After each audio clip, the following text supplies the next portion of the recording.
Hi everyone, it's me, and today let's watch this video together! Look at this dog, now back to me. Now back to this dog, now back to me. Sadly, I am not this dog, but if you've played this game by now, I wouldn't need this dog. Look down, back up. What?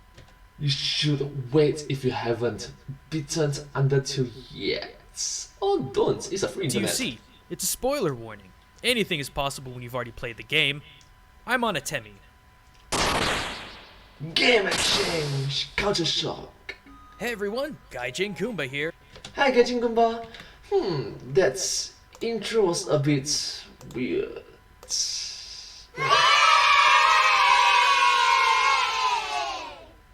But anyways. Well, as most of you know, I've been going on an Undertale crusade trying to explain how 90% of this game is culturally rooted in Ireland. From Flowey, Tutorial, to Undyne, I think I've covered just about every one between Culture Shock and Game Exchange. Except one, Sans. He's an interesting guy to say the least. He passes himself off as lazy, simple, and somewhat incompetent. But for those of us that have played the game, we know better. He has the ability to move almost interdimensionally with his shortcuts. He has a hidden hatred for humans. He's insanely strong in combat by not only hitting hard, but being impossible to hit with his speed. True. And no matter what run you're on, Sans is there to judge your actions and execute you, if necessary, according to your transgressions. And that eye, that one glowing eye, is a haunting image accompanied by his overwhelming fighting capabilities. And if we get lucky and finally cut him down, he bleeds? Awfully strange behavior for a skeleton. That's true. A skeleton that bleeds? Why? So why am I telling you all this? Well, dear theorists, Sans, in all of the complex fan theories that surround him, is actually something very simple but very ancient. Sans is a revenant. Taken from the Latin word meaning returning or come back, revenants are very old, fairly complex undead, being somewhere between a vampire and a zombie. Originating in Western Europe, particularly England and Ireland, revenants were far more deadly than the above-mentioned monsters. Unlike the undead, revenants had only one purpose in existence: revenge. Whether murdered or wronged before death, these creatures terrorized the living until their wrongdoers found and swiftly eliminated. They were strong, fast, and most deadly, intelligent killing machines. So what on earth does this assassin zombie have to do with lovable lazy Sans? Everything. I mean, come on. They look exactly the same. Short with that goofy grin on their faces. And also the fact that there's the jackets that he's wearing, or is it is wearing. I know it's going to take more evidence than that to be convincing, so strap in, folks. We got a lot of ground to cover. Let's go. First, let's talk about the serious side of Sans. It's very obvious he hates humans, saying things like, "You'd be dead where you stand," had he not promised Toriel to protect any human that passes. Though he says it's a joke, it's very obvious that Sans has his own darker objectives, and this would lead me to believe that he may very well have killed humans before. Revenants? Absolutely no different. While they are undead with one focus, revenge, folk stories have told how they would terrorize humanity until they found their wrongdoer. They may not be mindless shamblers, but they have no love for humans and will actively attack them with the intent to kill. Wow. Next, let's talk about Sans' fighting capability. The dude hits hard. Like, really hard. He's the toughest fight in the game and the strongest monster in Undertale. But just because he's strong doesn't mean he's slow. In fact, he's so fast, the only time you can land a hit on him is if he's sleeping. These are two other factors that make revenants so terrifying in old Western European lore. They weren't mindless, stupid shamblers. They moved faster and hit harder than when they were alive. Now, the reason why revenants were so much faster and stronger and smarter than other undead comes from the fact that unlike shambling zombies or skeletons who have a mock soul, revenants were brought back with the same soul that departed their body. Not only that, but they retained all of the memories that their soul obtained in life, making them much more intelligent and cunning. This is yet another quality Sans shares.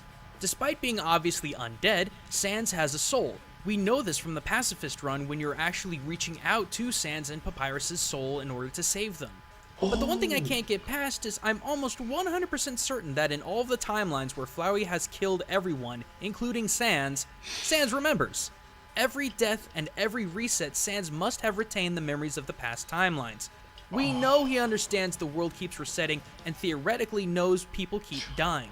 It's not like with a reset he would forget resets exist. In fact, when you think about it, maybe the reason he wants to kill the player character in the first place is because in a past timeline he knows the player was committing genocide against all the other monsters and ready and willing to enact his vengeance, but only if he absolutely had to.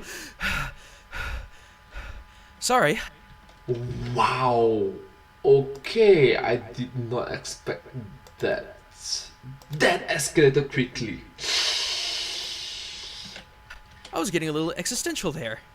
Regardless, Sans' soul somehow retains a vast deal of past memories, regardless of what happens to his corporeal body, which, like the Revenant, is one of his greatest strengths. But let's get out of these theoretical time-space mechanics and talk about something more simple. As previously stated, when you do land your hit on Sans, he bleeds, which is kinda weird. Skeletons don't bleed, but Revenants do. What? In the Historia Rerum Angelicarium by William of Newburgh, we learn that Revenants are not only super powerful undead, but they were also vampiric. In the book, a corpse of a Revenant was found swollen and, quote, suffused with blood. Now, what's the one and only thing we ever see Sans eat? Or should I say drink? Drink. Yeah, ketchup. Or is it really ketchup? Ketchup or is it ketchup?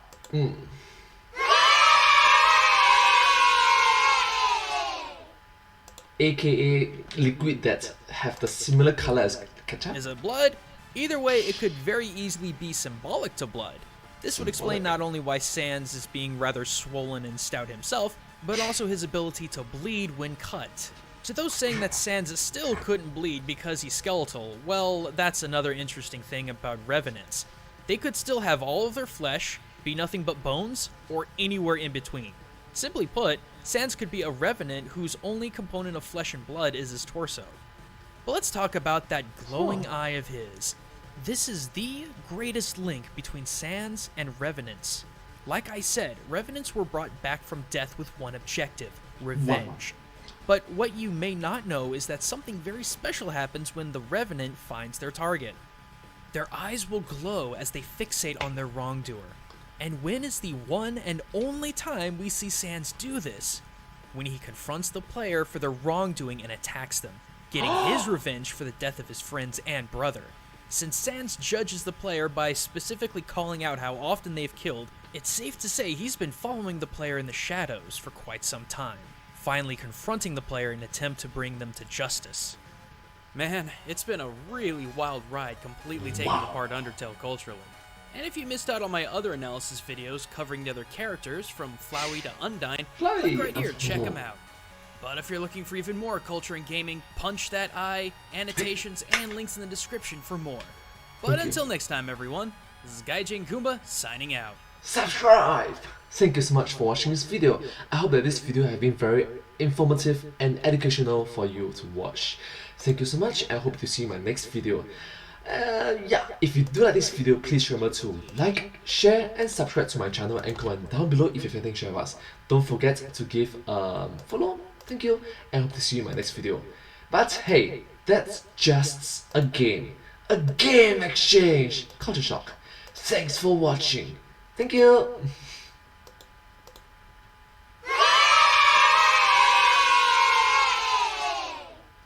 And subscribe. Thank you.